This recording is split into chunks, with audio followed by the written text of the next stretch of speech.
આમોદની Pursa road નવી નગરીમાં ગટરો ઉભરાતા સ્થાનિક રહીશોએ પાલિકા શાસકોની હાય હાય બોલાવી। સ્થાનિક રહીશોએ પાલિકાને અનેક વખત રજૂઆત કરવા છતાં પરિણામ મળતું નથી। આમોદ નગરમાં આવેલી પુરસા રોડ નવી નગરીમાં છેલ્લા 15 દિવસથી ભૂગર્ભ ગટરો ઉભરાવાના બનાવો બની રહ્યા છે, જેથી સ્થાનિક રહીશોની હાલત દયનીય બનવા પામી છે। ગટરના દુર્ગંધ મારતા પાણી જાહેર માર્ગો ઉપર ફરી રહ્યા છે, તેમજ મકાનમાં પણ ગટરના ઉભરાતા પાણી બ્રેક મારતા લોકોથી ગંદકીથી પરેશાન બન્યા છે।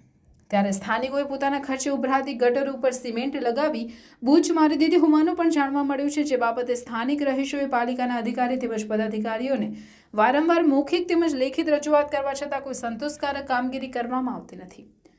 સ્થાનિક રહીશ ગુલામ ખત્રીએ આક્ષેપ સાથે જણાવ્યું કે આમોદ પાલિકાના મુખ્ય અધિકારી ફોન ઉપાડતા નથી તેમજ પાલિકાના પ્રમુખ કચેરી હાજર રહેતા નથી। અધિકારીઓ વારંવાર ઉભરાતી ગટરો જોવા માટે આવે છે, પરંતુ કોઈ નક્કર કામગીરી કરતા નથી, જેથી સ્થાનિક લોકોમાં પાલિકા શાસકો સામે રોષ જોવા મળતો હતો। ત્યારે સ્થાનિકોએ પાલિકાના શાસકોની હાય હાય બોલાવી રોષ વ્યક્ત કર્યો હતો અને આંદોલન કરવાની ચીમકી ઉચ્ચારી હતી। પુરસા રોડ નવી નગરીના રહેવાસીઓ હું ગુલામ રસૂલ ખત્રી જણાવું છું કે પુરસા રોડ નવી નગરીની અંદર તમામ ગટરો ઉભરાય છે અને ગટરનું ગંદુ પાણી જાહેર રસ્તા ઉપર આવે અને એનો રોગચાળો થવાના સંભવ રહે, જેથી નગરપાલિકાને વારંવાર મૌખિક તેમજ લેખિતમાં રજૂઆત કરવા છતાં આ જાડી ચામડીવાળા અધિકારીઓનું પેટનું પાણી હાલતું નથી, જેથી ના છૂટકે અમારે હવે આંદોલન કરવાની જરૂર પડશે એવું જણાઈ રહ્યું છે। ચીફ ઓફિસર પોતે ફોન ઉપાડતા નથી, હવે અમારે રજૂઆત કરવી કોને?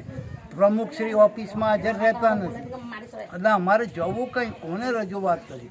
નગરપાલિકા દ્વારા મને તો એવું લાગે કે પુરસા નગરીને સાથે ઓરમાયું વર્તન રાખે, એ હિસાબે પુરસા નગરીના વ્યક્તિઓ જો આ પ્રમાણે હવે સહન કરી નહીં શકે અને જો હવે કરશે તો ના છૂટકે અમારે આંદોલન કરવું પડશે।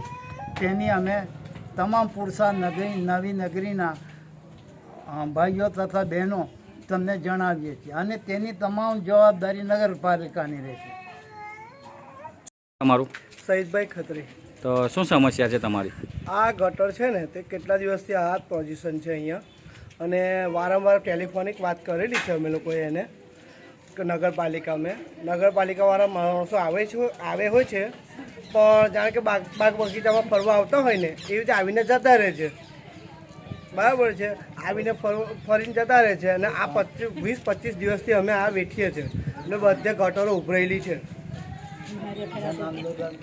જન આંદોલન કરવાની સ્થિતિમાં છે, પછી આ નગરીવાળા બધા ભેગા થઈને જન આંદોલન કરીશું। આ વહેલી તકે જો સમસ્યાનું નિરાકરણ નહીં આવે તો અમે વહેલી તકે નગરપાલિકાને જણાવવા માંગીએ છીએ કે વહેલી તકે આનું નિરાકરણ લાવે, નહીં આવે તો પછી જન આંદોલન કરીશું ગાંધી માર્કેટ।